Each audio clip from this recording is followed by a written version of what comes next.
it was around after 10. The students, they went for their breakfast.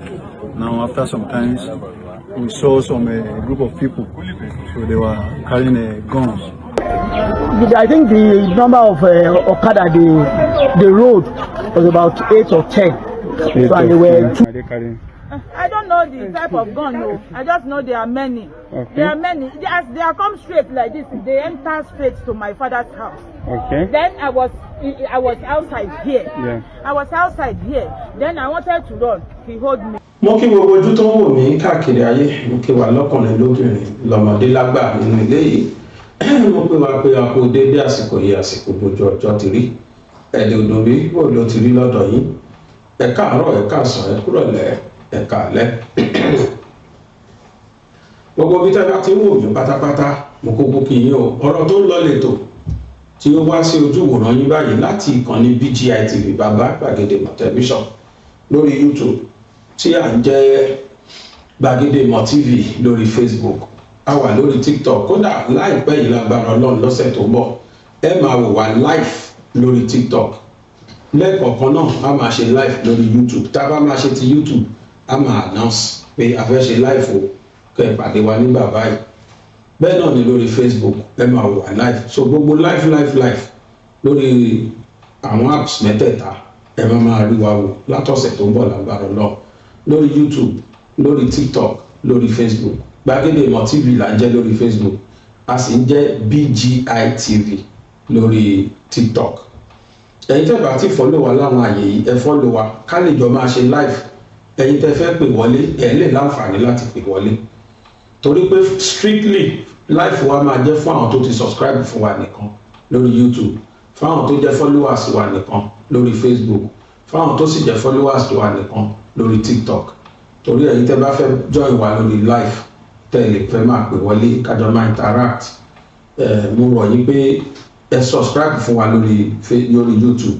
Ọ̀fẹ́ ni ẹ kàn máa wo ibi tán kọ subscribe sí ẹ tẹ́ ẹ bá ti tẹ̀ tẹ́lẹ̀. Then lórí Facebook ẹ wo ibi tán kọ follow sí kẹ́ ẹ follow wa ńbẹ̀. Then lórí TikTok the same thing náà ẹ kàn follow wa. Ayé ń lọ àǹbá yí gẹ́gẹ́ bí olórin kan ṣe kọ. Mo fọlọ́run bá búra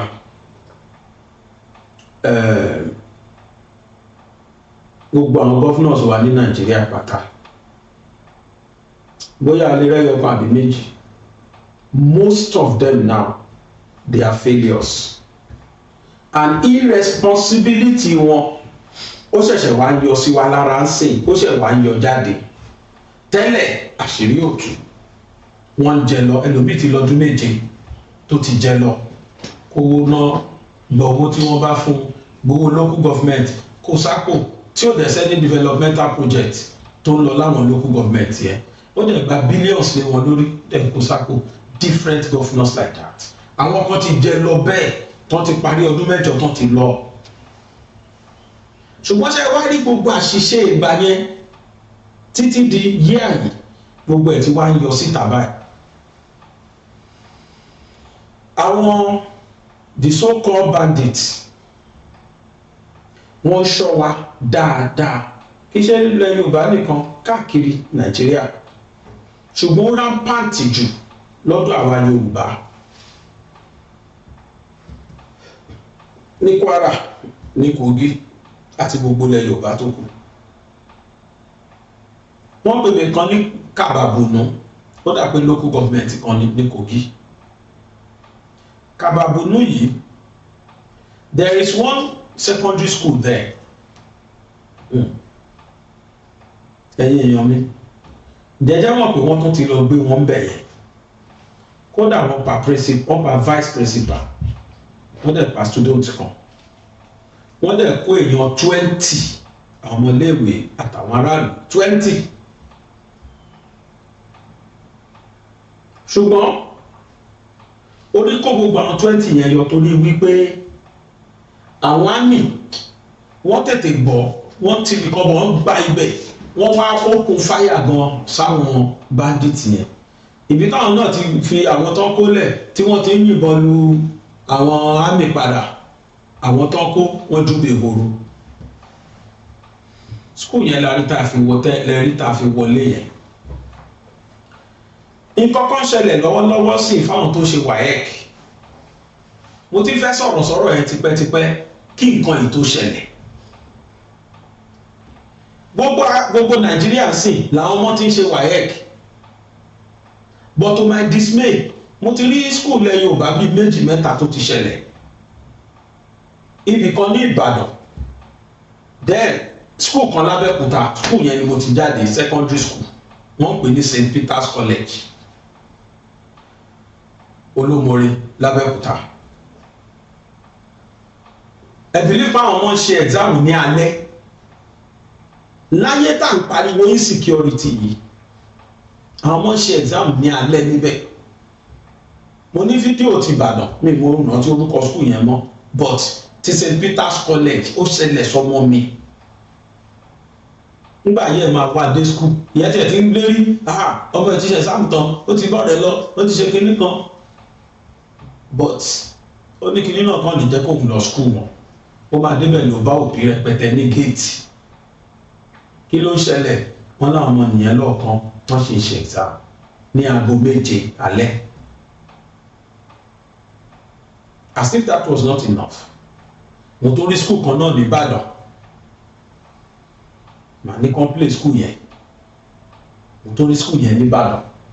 Àwọn náà, àwọn tí ẹ̀ dídí kàmẹ́rà ara wọn tínú tíṣà wọn ń lò. Ẹ̀yin ọmọ, say hi to people at home. Àwọn student wa ni wọ́n ṣe school, wọ́n ṣe exam lọ́wọ́ ní alẹ́. Wọ́n dá wọ́n fọ́ pé ṣàgbọ́dù school yẹn, ó forúkọ school yẹn jáde báyìí. Màá ní complete. Now, aburú mi ìta àbà tó gbọ́ ní Kogi ní àná Wednesday yìí ni, láàárọ̀ àná Wednesday. Àwọn bandits yẹn lọ síbẹ̀. Àwọn èèyàn rí wọn nígbà tí wọ́n gọ̀kadà wọ́n ná tó 10. Ṣùgbọ́n nígbà táwọn ní akọ̀ròyìn máa kọ àwọn náà tó 40.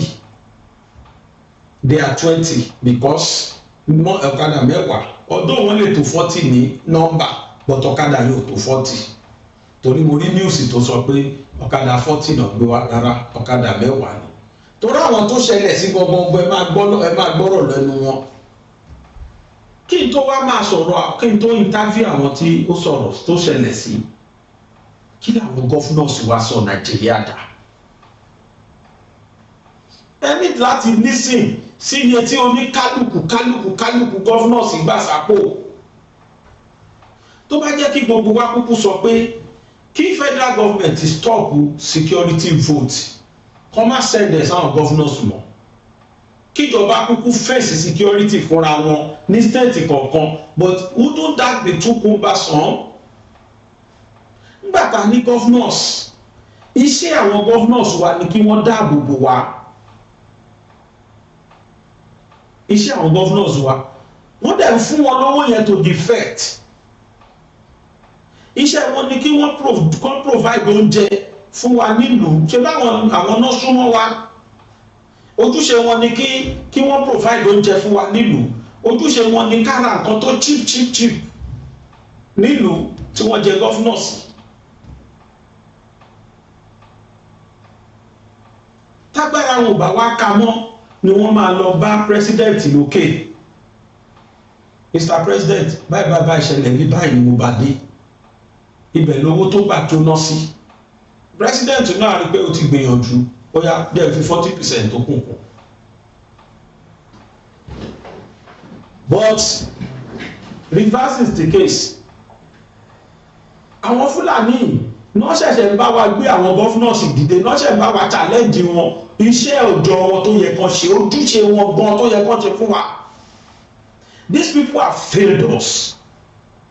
All of them. Wọ́n kàn sọ ipò governorship wọn di merry making. Kọ́ṣù parí ká gbowó, níta bá lè ṣe sí ìlú ká fi tù wọ́n lójú, ká dẹ̀ dà tó kù sápò. In fact, local government ní ó ti rí any project gbẹ̀yìn sí, ilẹ̀ ti ta sí. Wọ́n dẹ̀ ń gba owó gidi, hundreds of millions lórí local government yẹn lóṣooṣù. No security, no light, no health services, nothing, no good motorable road. Káàrà àlú yẹn, káàrà abúlé yẹn bá máa wá sí gbòòrò. ọ̀kadà nìkan náà lè fly tó lè wá sí gbòòrò àìmọye wọn tán ṣe sọ́hùn ó lè jẹ́ tíṣà méjì mẹ́ta ayọ̀ méjì lọ́ máa fi ránṣẹ́ sí skul yẹn tó máa kọ́ àwọn ọmọ wọn irú àwọn ọbẹ̀ làwọn Boko Haram àwọn x-men irú àwọn ọbẹ̀ yẹn ni wọ́n target tí wọ́n lọ kó wọ́n sì mọ̀ pé no presence of government in there irú àwọn ọbẹ̀ yẹn náà máa ń lọ target tó ti ń kó àwọn èèyàn wọ́n ti mọ̀ pé wọ́n kú rí ẹni enjoyment no any efficacy of government wọ́n á kàn wọ ọbẹ̀ àkàn lọ kó wọn all of a sudden nígbà Kàbàbùnú yẹn ni wọ́n lọ síbẹ̀ àwọn ọmọ yẹn ṣe exam lọ́wọ́ wọ́n ti wá gbọ́ àwọn ọmọ yẹn ṣe WAEC lọ́wọ́ those Fulani went there níbi tó àwọn ọmọ yẹn kọ́kọ́ wà ọ̀tọ̀ ibẹ̀ yẹn gan làwọn Fúlàní yẹn lọ bẹ̀tán ti wá wọ́n ti kó wọn kó omi wọ́n ti kó wọn síbòmí nígbà táwọn Fúlàní yẹn máa fi débẹ̀ kódà wọn kó àwọn aráàlú gan mọ́ wọn kó student wọn ká aráàlú bí mọ́ bóyá skul tó kọ́ lọ yẹn ni wọ́n ti bá vice principal tó pàdánù wọ́n náà dẹ̀kọ̀ ọmọ kékeré ẹ jẹ́ kí n kà fún wa Bandit storm Kogi school kill vice principal 6-year-old boy. Bandit on Wednesday ní àná invaded government secondary school Ilukebunu in Kababunu local government area of Kogi State, killing 3 persons, including a vice principal and a 6-year-old child.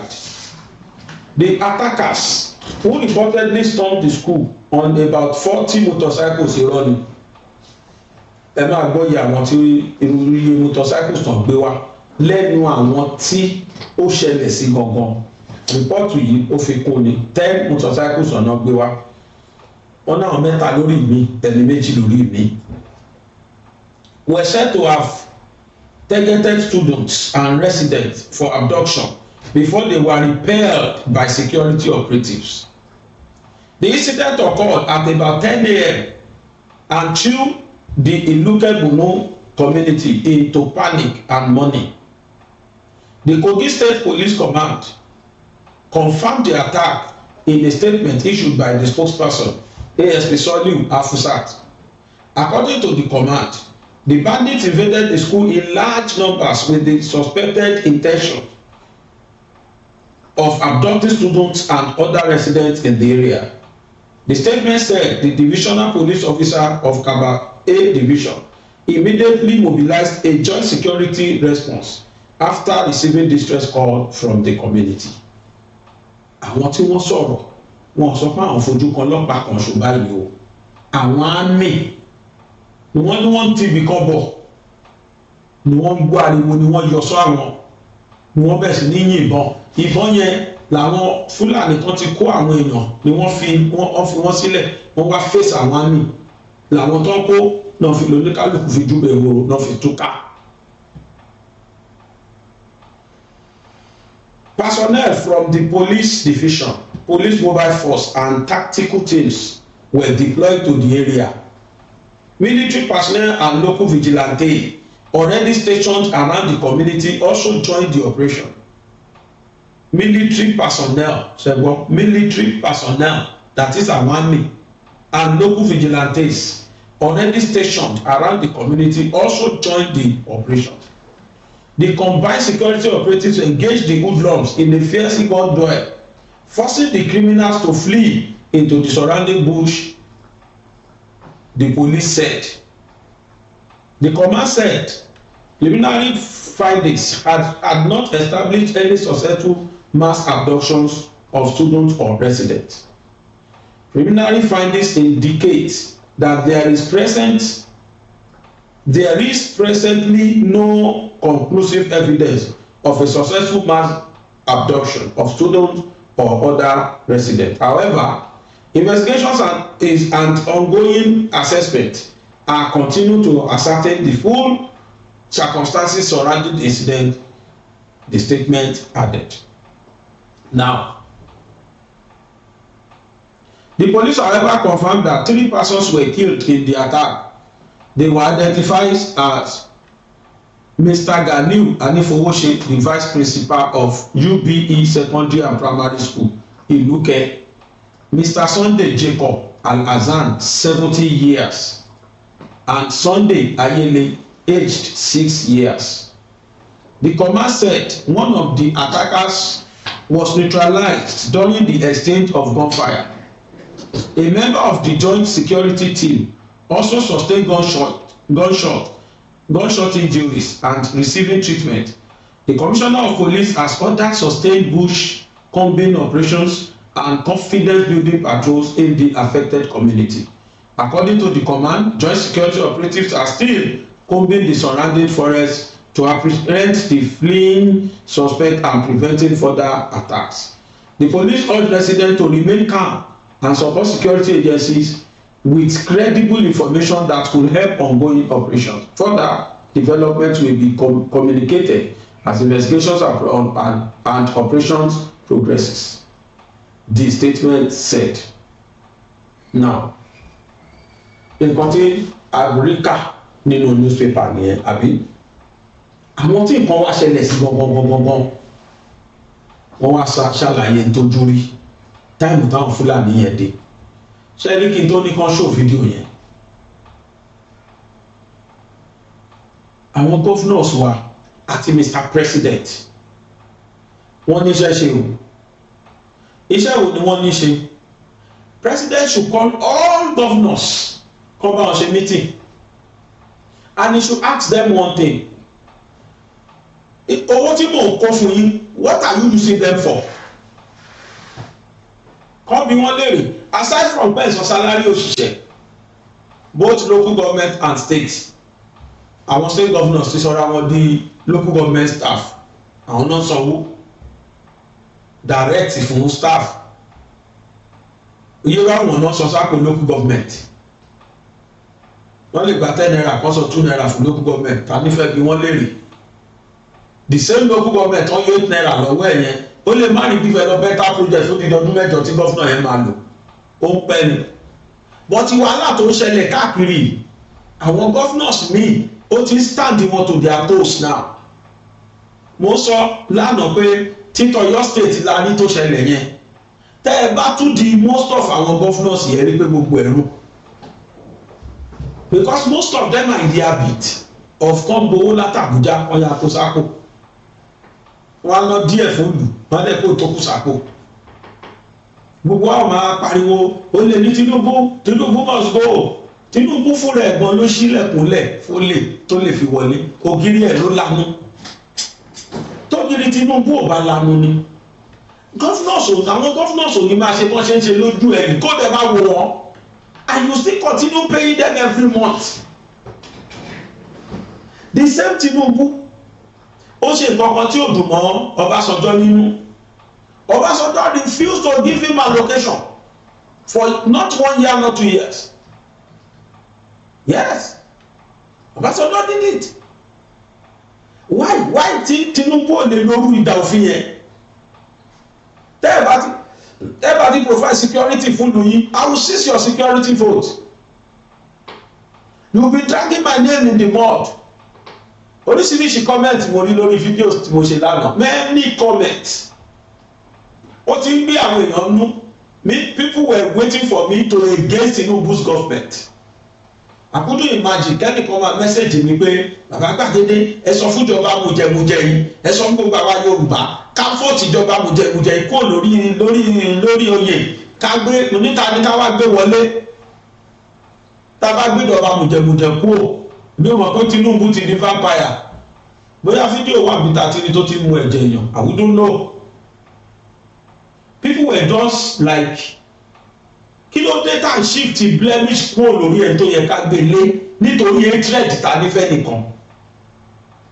To me, mi ti fi bẹ́ẹ̀ rí blame, mi ti fi bẹ́ẹ̀ rí àìdá kan látọwọ́ Tinubu lórí gbogbo tó ṣẹlẹ̀ yìí, because the state governors are the chief security officer of their state. But ibi tí mo bínú sí Tinubu sí ni pé kí ló dé tí ò pé gbogbo àwọn governors, why don't you torture them? Most of them are fed up, most of them wọ́n kàn ń gba security vote, wọ́n sọ de owó ọ̀fẹ́ lóṣooṣù ni. àṣírí ló ń tú ìtẹ́rì. Ìlú mélòó ló ní security? Ṣé Tinubu ló máa kọjá sẹ́kọ̀ọ́, ló máa wá Ìbàdàn, ló máa wá sọ́yọ́, ló máa wá sọ́ṣogbo, ló máa kojú bọ̀ létẹ́ tí Tinubu bá jẹ́ bàbá ẹnìkan nínú gbogbo wa ṣá máa ṣàdúrà kó ṣiṣẹ́ kú bẹ́ẹ̀. It is the duty of the state governors. Wọ́n ti pín, constitution ti pín, governors ló mójútó state, federal ló mójútó the whole Nigeria. Tó bá jẹ́ kéèsì gbogbo Nigeria ní ṣe fine, but state kọ̀ọ̀kan ló ń ṣẹlẹ̀ sí. Assistant ní government ní president máa dúró ló máa jẹ́ assistant, ó máa assist state tágbàrè ò bá ká mọ́ ni. People were telling me ṣé state ṣọ́ lè mobilize ọlọ́pàá, ṣọ́ lè mobilize military, says who? Ẹ lọ́wọ́ báwọn governors ṣe ń kọ́, ṣé bí gbogbo state kọ̀ọ̀kan ló ní artillery brigade?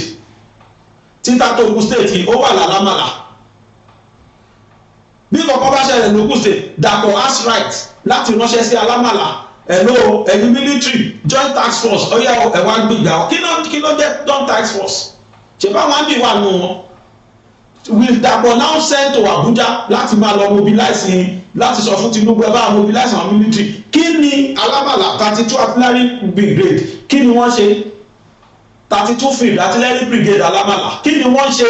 Iṣẹ́ wọn ní torí ẹni state kọ̀ọ̀kan ṣe ní military base, torí ẹni state kọ̀ọ̀kan then wọ́n ní state commandant. Títí Ògùn state 1-star general ni, that is brigadier general. Go to Alámàlà, you will see them there. So what is their duty? Their duty is to secure Ògùn state, and they are there at the service of the state governor. The same thing applies to the whole Nigeria. Bá a ṣe ní state police, bá a ṣe ní state headquarters fún police, bẹ́ẹ̀ náà la ní state headquarters fún army. State mi ti ẹ̀ wà tó jẹ́ pé wọ́n ní navy, wọ́n ní air force. Irú Lagos state wọ́n ní navy, wọ́n ní air force, wọ́n ní army, wọ́n lọ́lọ́pàá. Ogun state tó ní ìkóso ní bí ní naval base ń bí, mi ò pa ní air force base lẹ́yìn air force school tó wà, but navy school dàrí nìkan ló wà bí. No naval base here, no air force base, but a ní military base, a ní army base. Ó wà l'Alámàlà. They are the service of the state governor. Ara mi títọ́jú wọn àtàwọn military àwọn police force títọ́jú wọn náà ṣe ń gba security vote. Àtàwọn ológun kọ̀ọ̀kan tó jẹ́ local. Iṣẹ́ ìjọba ni láti tọ́jú wọn, láti harmonize wọn, ládẹ̀ ti jẹ́ kí wọ́n mójútó security ìlú. But unfortunately àwọn ẹni yìí gbowó ìwọ̀n kò sápò ní wọ́n ráyè ti country, wọ́n ráyè ti state kankan. Tó bá ṣẹlẹ̀ wọ́n máa bí gbogbo ẹbí irú Tinubu. Ẹ lọ́wọ́ kan tí very dark man ní ṣe kìíní sí. Tinubu must go, he is a thief, he is a kìíní kan. That is us. Ẹ lọ́wọ́ youth rẹpẹtẹ tó tẹ̀lé. Revolution is coming. Ẹ jẹ́ kó wá.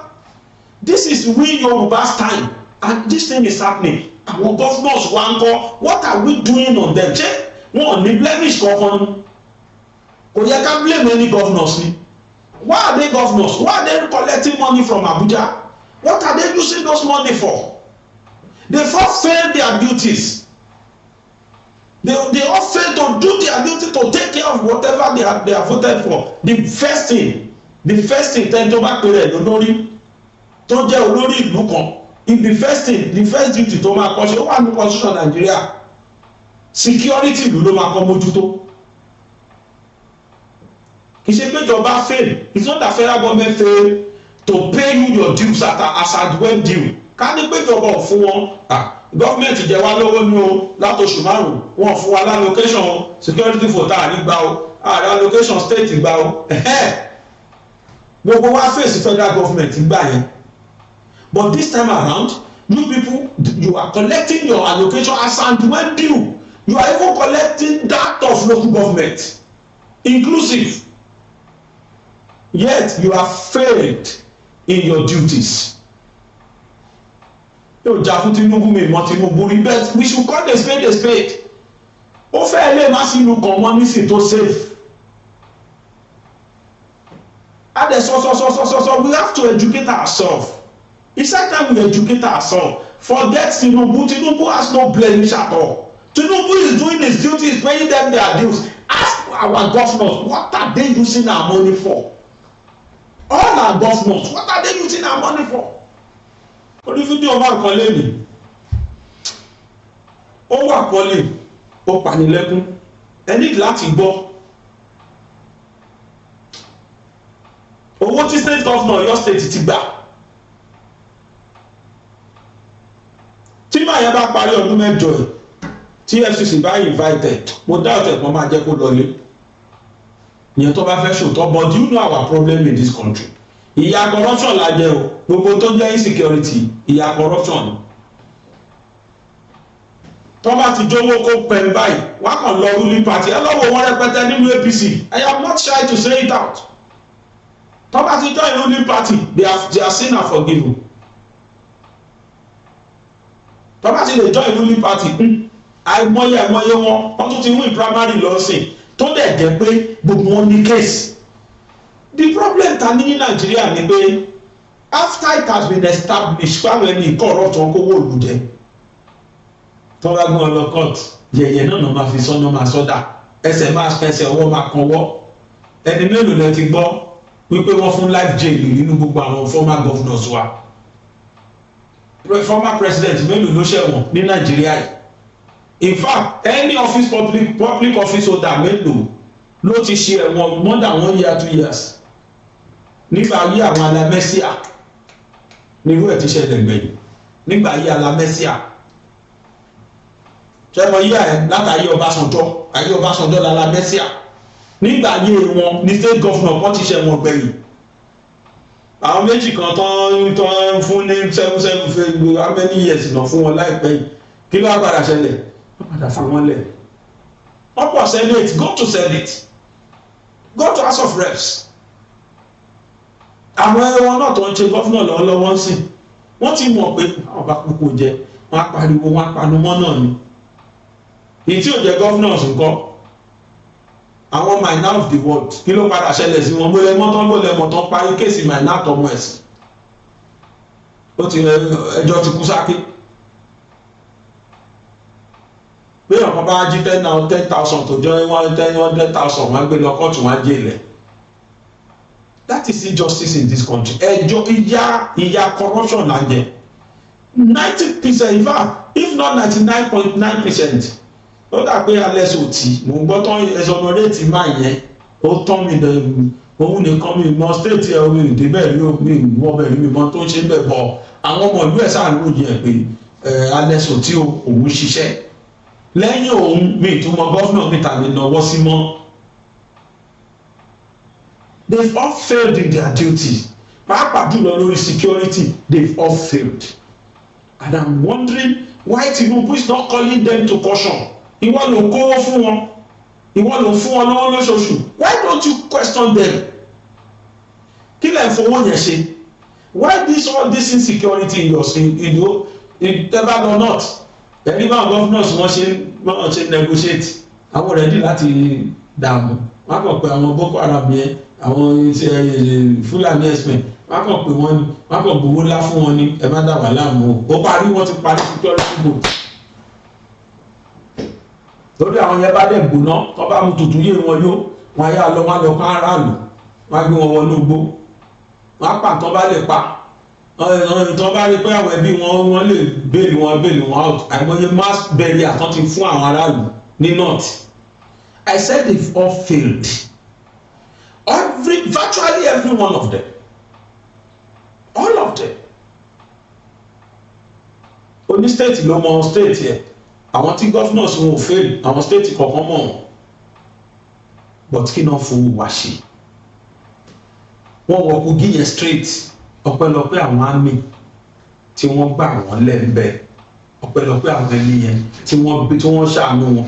Tó bá jẹ́ pé nísìn káwọn army yẹn má dé lásìkò kí wọ́n má gba àwọn arábí yẹn lẹ̀ àtún máa gbọ́ láàárọ̀ ìwí pé ní Kogi o nífún àtàṣọ àná láti máa gbọ́ bírọ̀lẹ̀ pé ní Kogi wọ́n tún ti kó èèyàn 20 lọ o àtún máa gbọ́ news yẹn sí kíá àwọn èèyàn tó ti dà ó ti dorí Tinubu gbà wọ́n tún máa ṣépè fún Tinubu. Gọ́fúnà Kogi state ńkọ́ DC ní tí gbọ́rọ̀ lẹ́nu ẹ̀ kò sọ anything, kò tí àdírẹ́sì press látàmú. Former governor wọn Trevor Keshi tó ní pẹ̀lú EFCC ó tún ti gbá kò tí aṣọ Senate ó ti wọlé primary. That is what we are saying in this country. Tọ́ka ìjọra nísìnyí APC ló ní Kogi wọn náà tún dìbò fún ó tún wọlé di senator ó parí. Is that the kind of life we using in this country? Òdòdó tó jẹ́ gọ́fúnà wọn sì he has said nothing so far. Ẹ ń gbòjọ́ ọ̀gá ẹ̀ tó kú òun bẹ́ẹ̀ ẹ mọ̀ ìyá tó fi jẹ́ wọn Kogi. He is going to send it now. Pẹ̀lú gbogbo kéèsì tó ní tó bá ti sẹ́nẹ́tọ̀ ẹjọ́ yẹn ti kú sáké kò sọ̀rọ̀ mọ́ ẹ wá ní kí Nàìjíríà dáa. And I don't know what Tinubu is doing lórí ọ̀rọ̀ yìí. Ó kàn fọwọ́ ra gbogbo wọn lórí. Bàbá ò ráyè wàhálà and you must ráyè wàhálà sir. These are the àwọn ibi tó jẹ́ pé loopholes tó yẹ kẹ́ ẹ̀ dín nìyẹn sir. Ọbásanjọ́ kárí àwọn yóò ti ya wèrè sí nìyẹn kò rán gọ́fúnà kankan jẹ́ ẹ lọ́ bèrè lọ́wọ́ Fáyọ̀ṣe ó tẹ pápẹ́lẹ̀ fún yẹn dẹ̀lú ó dẹ̀ yọ́ dánú kí ló dé tí bàbá ò láṣọ tó bẹ́ẹ̀ yẹn ẹ wá jẹ́ kó máa di gbogbo ẹrù lẹ́yìn lórí Tinubu olè Tinubu must go Tinubu must do this but me I'm convinced that you are the best president.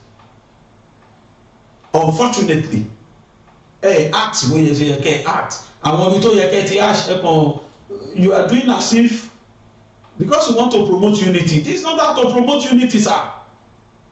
There is nothing like unity in this country. We must say the truth. The country is not united. A kàn force ara wa ṣe tí ò ṣe ni. Àwọn Hausa tó ti Fúlàní dé sí lọ́rùn náà ti yarí yẹn pé wọ́n ń ṣara wọn. Ìran kan ṣo ó dẹ̀ da gbogbo Nàìjíríà láàmú. Ó dẹ̀ gbomi omi àlàáfíà Yorùbá omi àlàáfíà ilẹ̀ Nàìjíríà ìran kan ṣó dẹ̀ ń gbomi nìmí wọ́n dẹ̀ ń ṣara wa. Kí Fúlàní sọ fún wa tribe gbogbo ni wọ́n tó bá máa ka tribe tó wà Nàìjíríà wọ́n native Yorùbá Igbo kìíní kan wọn ká Fúlàní mọ́ because they are not part of us. Àwọn náà ló dẹ̀ dá lùú wọ́n tó ti gbá wọn mí o Ọlọ́run lójú wọn o another 20. If our Mr. President ebi àtàwọn governors yẹn á máa ti gbọ́n mi síra wa lójú àti gbẹ̀wúrò síra wa lójú gan torí máa fún wọn mandate nínú Ṣèyí Mákindé ẹ̀ máa ti sọ fún within so days wọ́n bá release àwọn ọmọ yẹn I will make sure you are impeached. Yes, he's the governor in the state but not notwithstanding wọ́n fún òun náà mandate ní àjọwápò mandate yẹn Mr. President has power láti declare state of emergency.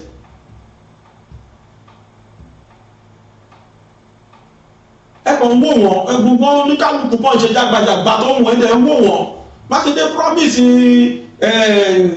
surveillance jet fighter àbí kí ló pè láti join in 2 weeks ago ló ti promise pé by next week go till next week they say we did not see any jet fighter ta ló fẹ́ bí who wants to ask him wọ́n sọ sẹ́ tọ̀yọ́ state la rí ẹ bí àwọn state mi ẹ jẹ́ ká ṣe ní àwọn state mi náà tún ẹ máa rán oríṣiríṣi tó ń lọ olóṣèlú ti sọ ìlú ìdí wọ́n ti sọ di mẹ́ta ìpínlẹ̀ oníkálukú ti sọ di báǹkì tó ti ń kówó ojúṣe àwọn gọ́fúnọ̀sì kí wọ́n ń gbowó fún gan ask them what are they using the money for ibi mélòó ni títì tó ṣe ń rìn gèrè wà ní Nàìjíríà ibi mélòó state mélòó lẹ́yìn Lagos state ẹ̀tún dárúkọ state mélòó mi tọ́jọ́ pẹ́ lè rí gẹ́gẹ́ tí ó sì wà là àwa state kan wà ó ti máa wà lára wọ́n pàṣì ni wọ́n máa pàṣì ọ̀nà fún wa kò ti tẹ́ wa lọ́rùn lọ́rùn àti rí pọ́nà kan kò tó wà mẹ́ wọ́n yà gbọ́n tó máa pàṣì wa àwọn ẹ̀ náà bá wa pàṣì ó ti tẹ́ wa lọ́rùn ìyẹn làwa kan fún witness tá a ti rí tútù tuntun láti sí ilẹ̀ ti ta sí ọ̀pọ̀lọpọ̀ federal government tó bá wa ṣe títì tí wọ́n kó ire sí tó ń fi ire kan kéré ó tán ọ̀pọ̀ ìwé bá sí yẹn ní kò sí tó kàn wọ́n kọ́ gbowó kan lọ lẹ́yìn ọdún mẹ́jọ ni kọ́ máa bá tiwọn lọ ó tán wọ́n á dẹ̀ tó lọ senate wọ́n á tó di senator. We have problem in this country wà láyé àti ètò yẹ ká bí wọ́n lérè bí tẹ́ ẹ ṣe tẹ́lẹ̀ ẹ wá fún wa stewardship. They all voted now, all of them at one primary election. Wọ́n ti gba oníkálukú wọn, wọ́n ti gba certificate sọ̀rọ̀ sí. They are representing their party, the state again. Ṣáwọn tó kówó wa náà fọdún mẹ́jọ kí náà fẹ́ lọ legislate fún wa ní senate. Ṣé ẹ ti máa ṣèlérí tó fẹ́ tú mẹ́rin? Ẹ ti mọ tán fẹ́ ṣe ń bẹ̀. Ojú ò tí ì là ní 1999 yẹn. Ṣé democracy ṣẹ̀ṣẹ̀ tó bẹ̀rẹ̀ ni? So wọ́n ṣe right thing nígbà yẹn. Ṣé mo tún tí fáwọn ṣe gbà nígbà tí wọ́n lọ kó àwọn ọmọ ní state yẹn? Fún rẹ̀ láì ló fàyè ẹ̀dí, fún rẹ̀ ló lọ bẹ̀. Ní 2015, fídíò yẹn nìyẹn. Fúnra la Fáyọ̀ṣe ló foríko ló lọ bẹ̀ fún rẹ̀. And he kept on saying it now that any governor tí wọ́n bá kóyàn ní state yẹn, governor yìí ní kẹ́ mú. He knows what he's saying. Governor yìí ní kẹ́ mú. But unfortunately for we Nigerians, àmọ́ question bí governors léèrè torí hatred tá ti ní torí àdì ọkàn tá ti ní tó ti tà fún wa, we all hate Tinubu, we thought Tinubu is our problem. Òun náà kẹ̀lé gbà sára because yóò bá gbà sára ni he supposed to have questioned all these people, but he's less concerned. He's less concerned. The way he's behaving to me, the way I'm looking at it, Tinubu is less concerned. But you better on governors here, I wouldn't know. You're supposed to have given all of them queries. But not deserve queries. Ó mà ṣe o. Immunity clause ṣe bó bá tán lẹ́yìn ọdún mẹ́jọ. Wọ́n kúrò bá EFCC máa gbé kọ̀ọ̀kan wọn ní straight. Oníkálukú máa wá sọ iye tó ń gbà kan tó yìnbọn ṣe náà. Wọ́n dẹ̀ fún wa evidence. Káwọn auditor dẹ̀ máa audit wọn. Unfortunately, Nigeria is not like that. Everybody just come here, share the national cake and get away. Leave we masses at their mercy. Kò jù bẹ́ẹ̀ lọ. Ẹgbọ́n àpótá ọ̀tán jí gbé yẹn tó jọ lọ́n lójọ. Because mo máa yẹn mo wọ àwọn arábí ẹ̀gbọ́n yẹn sọ̀rọ̀ wá pé lórí kú ẹ̀yìn yọ ti yín. Ẹ̀yin náà bá tó ti wà ní ọjọ́ díẹ̀ ọ̀sẹ̀. Ọlọ́run mọ ohun táwọn Yorùbá sùn mọ́jú àárọ̀ yìí. Ẹ jẹ́ àmọ́ ọ̀kan tán sọ. Around after 10, the students, they went for their breakfast. Now after some time, we saw some group of people, so they were carrying guns from Ofere side, going like this. So as they are going, we saw them, but we don't know that. We thought it is these Dambaga people. So they are about the machine is up to 20, 2 or 3 people on each bike. So they went like this, and after some time they just turned back. They were coming, and as they are coming, all of them are just dropping from their bike, going into the community with gun. Pa, pa, pa, pa, pa, pa, pa. So our student here, I just run from here. I talk to my students. Everybody run, we don't know what is happening, and the students are running. So I just remove my slippers, and then I pick race too.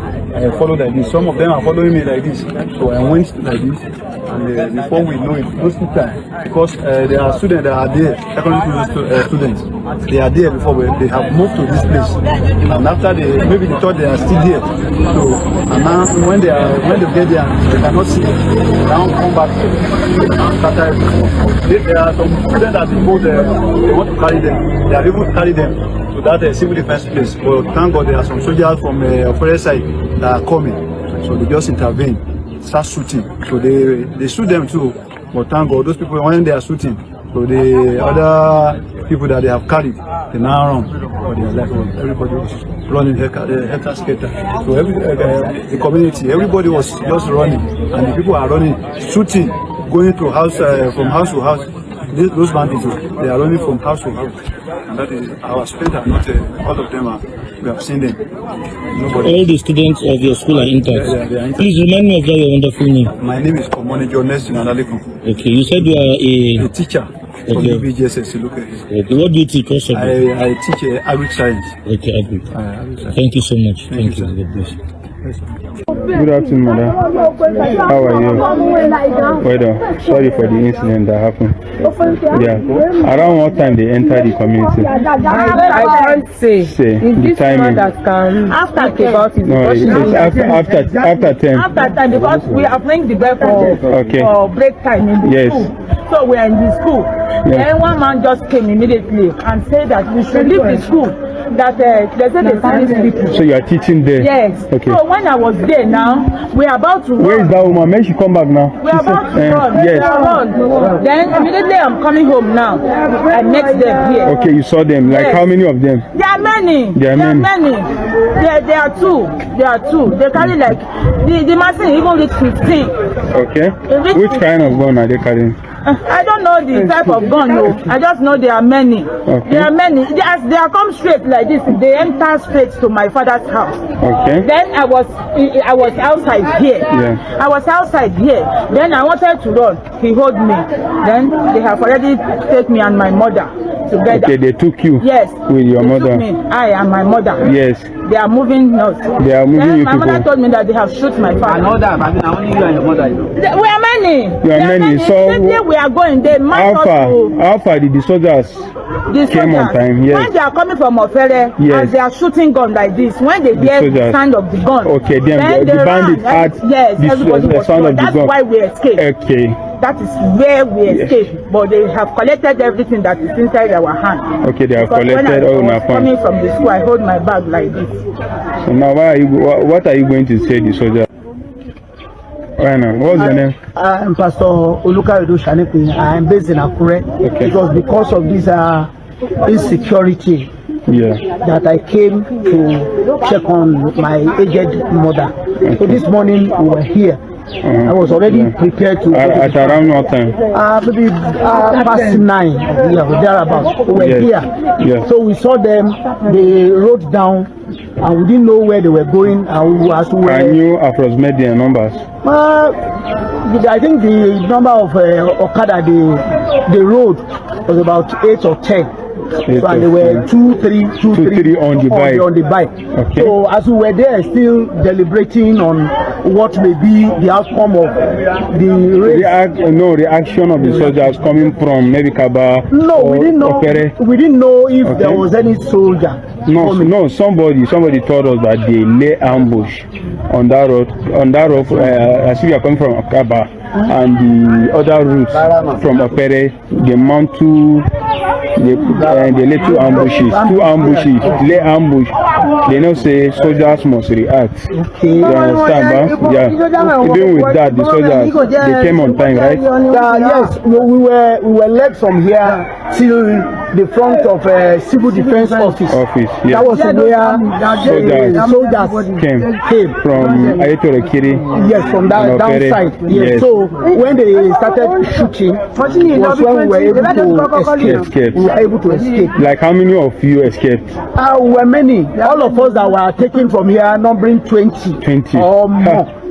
Yes, as they were going, they were adding people to us with the threat of the gun. Yes. So when we got there, we were able to see the army came and they run for their lives, and then we were able to escape. Sir, did you see those kidnappers? They entered the secondary school. Did they enter the secondary school? Possibly. We were already rounded up, so we couldn't. Can you remember whether they have kidnapped anybody? No, not likely. Not likely. Okay, because I was one of those that are at the front. Okay. So if they were to succeed taking people, I think I should be among them. Okay. To be honest. Thank you very much. What are you going to tell the Nigerian army now? We can see their swift response to the endangering of the life of our people, and it was timely. We really appreciate it. And if I'm going to add anything, if the police, the army authorities will hear I think we are working on it. We are FOB. Don't worry, we will do it very soon. Can don't worry. Close our two. We are on it. We are on it. Thank you very much. Yeah. My regards to the authority of the Nigerian Army. I think today's action was timely, precise, and it's helped to save a lot of casualty that would have been in the, including my humble self to check on my mother, and it's rather unfortunate one of our elderly persons was killed. And the teacher that was killed actually happens to be my secondary school mate. Sorry for that. Who was killed. May gently rest in peace. Sorry for that. We thank God. Maybe the situation could have been worse than this without the army coming. So thank you very much. Yeah. No, the man is a deeper life. So if not, he didn't run. Wait, if not because of those soldiers reacted on time. The soldier tried. As they held the gun like this, everybody ran away. Okay. That is why we escaped. Thank you very much. I really appreciate. Sorry for what happened. Sorry, I'm very sorry. Thank you. Thank you. If there is anything, would you communicate with you people? The soldier tried. So okay. Thank you. Very well. It's my father. Okay, it's your father. Sorry for your loss. It's my father. Sorry. Yeah, but sorry, madam. Sorry. Àwọn tí ọ̀rọ̀ ṣẹlẹ̀ sí ò lájọ gbọ́ lẹ́nu wọn yẹn. Mo sọ lẹ́ẹ̀kan wípé Ayọ̀délé Fáyọ̀ṣe nígbà tí tiẹ̀ tó ń wà gọ́fúnà ó ṣẹlẹ̀ ní 2015 sí ní ọ̀dọ̀ ẹ̀ tí wọ́n wá gbé àwọn ọmọ táwọn Fúlàní tán wá ṣe irú tán ṣe yẹn lọ́yọ̀. Yàtọ̀ fún kó bá wọn dá sí fún yàtọ̀ fún kó lọ fúnra rẹ̀ ó involve ó tún fún wọn lówó. Ẹ jẹ́ àwọn Fáyọ̀ṣe. I cannot provide adequate security for you. It's better for me to leave this office.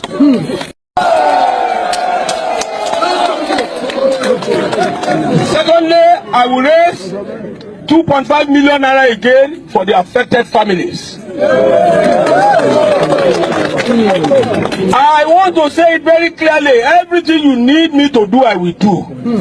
Because the moment you are not secure, then I am better resign as a governor and go. If I cannot provide adequate security for you, it's better for me to leave this office. Fáyọ̀ṣe nìyẹn o. Ní tí mò ń sọ láti àárọ̀ wá, ó la confam lẹ́nu Fáyọ̀ṣe. It is the duty of a governor of a state láti secure state. That's the very first primary assignment of a state governor. Security.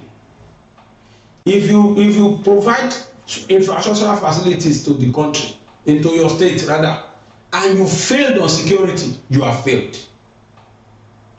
So the first and topmost priority is security. Your failure to secure your citizen, you are totally a failure.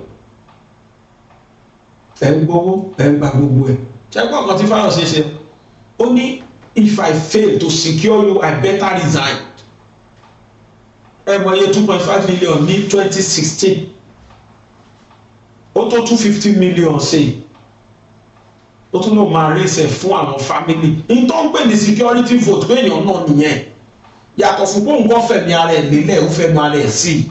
Ó ṣẹ̀tún wá identify pẹ̀lú àwọn family. Kì í ṣe pẹ́ni tó gba mandate tán tó ṣe primary tán tó rí pé òun náà tó ẹ̀ṣẹ̀ wá wá ẹ̀yìn à ń lọ kí wọn ẹ̀ṣẹ̀ wá fi ẹ̀ṣọ́ gbogbo ẹ̀ tó ṣe lù.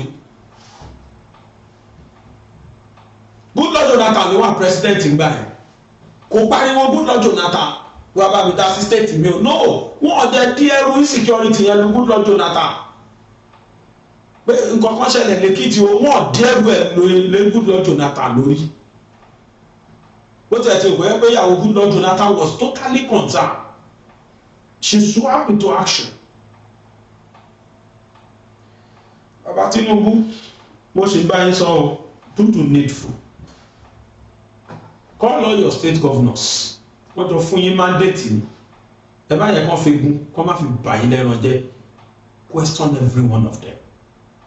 Ṣé bẹ́ẹ̀ free láti ṣe fún Fubara nígbà tí ìlú dàrú lórí ẹ̀?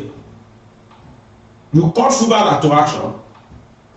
Why don't you call every one of them to action again? When you see that insecurity is going on in this country, kí ló tẹ̀ pé gbogbo àwọn state governors yìí ìtẹ̀sẹ̀ fún bàràgbà tẹ̀ declare state of emergency kí ló tẹ̀ ṣe bẹ́ẹ̀ lọ́yọ̀ọ́ kí ló tẹ̀ ṣe bẹ́ẹ̀ láwọn state tí wọ́n tó Fúlàní ti ń dáhùn láàmú kí ló tẹ̀ ṣe bẹ́ẹ̀ Kwara kí ló tẹ̀ ṣe bẹ́ẹ̀ Kogi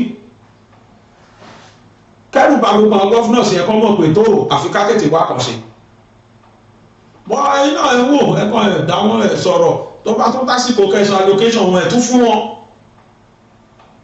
ta ní 6 allocation state tí ó bá ti act dáadáa ẹ jẹ́ kó rojọ́ ẹ̀ fún gbogbo ayé kẹwàá fẹjọ́ ẹ̀sùn pé bí n dédé 6 allocation náà o kọ́ tó ṣe rè kó mobilize state ẹ̀ pé kọ́ má dìbò fún yín.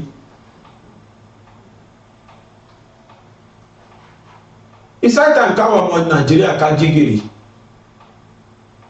àwọn náà dẹ̀ expose àwọn teachers wa wọ́n expose àwọn ọmọ náà sí insecurity mo sọ lẹ́ẹ̀kan pé wọ́n ṣe exam lálẹ́ Ọlọ́run bó ṣe rí nìyẹn a ní kàn play video yẹn bóyá òní máa fi ṣe the last program tí màá fi dágbére láàlẹ́ ní pé ká máa lọ kò bójúmu rárá káwọn ọmọ máa ṣe wáyẹ̀kì dálẹ́ mo challenge ẹ̀yin wáyẹ̀kì náà kì í ṣàsìkò ilé ẹ̀kẹ́jọ́ kọ́ máa ṣe exam dálẹ́ torí pé insecurity wà ń lù Ìbàdàn nílé ti ṣẹlẹ̀ bá mi play ẹ̀kan rí.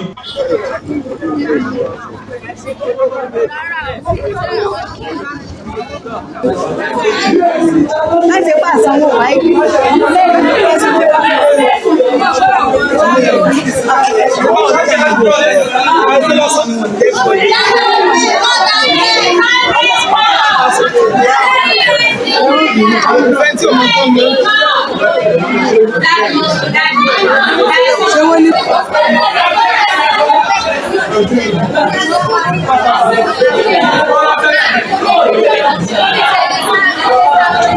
This is what WAEC has become, a Greek practical.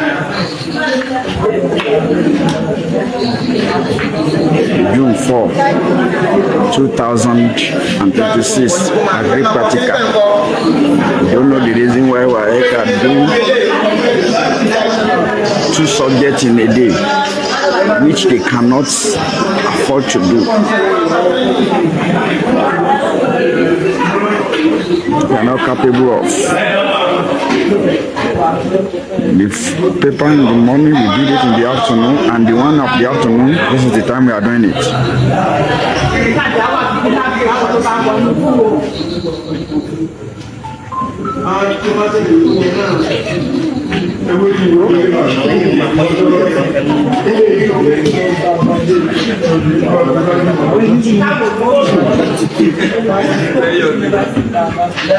ṣé ti gbọ́ báyìí agri practical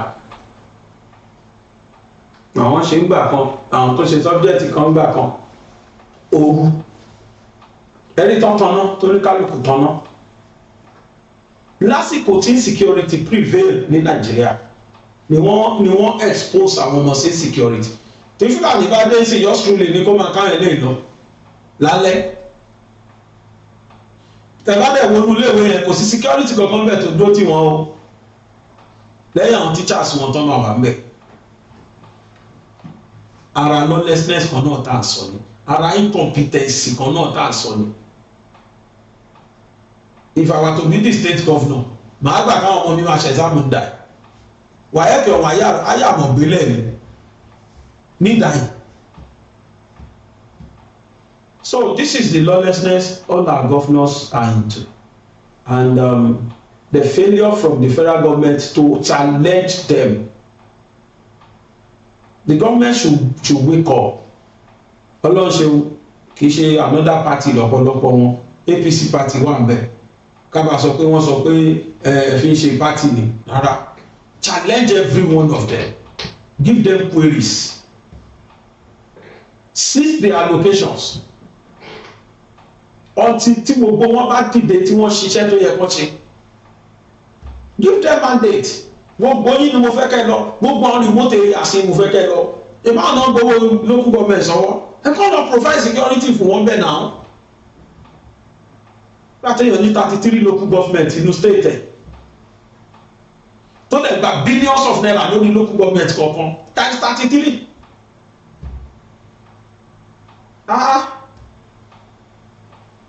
fọdún mẹ́jọ ẹlòmíì ti gba 1 trillion more than 1 trillion ẹlòmíì ti gbà kí náà fi ṣe ń dà lára àwọn local government ọ̀hún.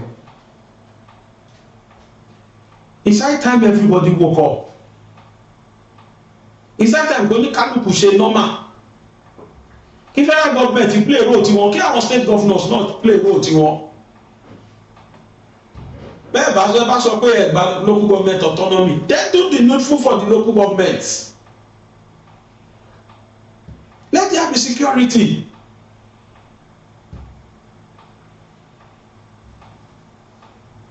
Your failure is affecting us.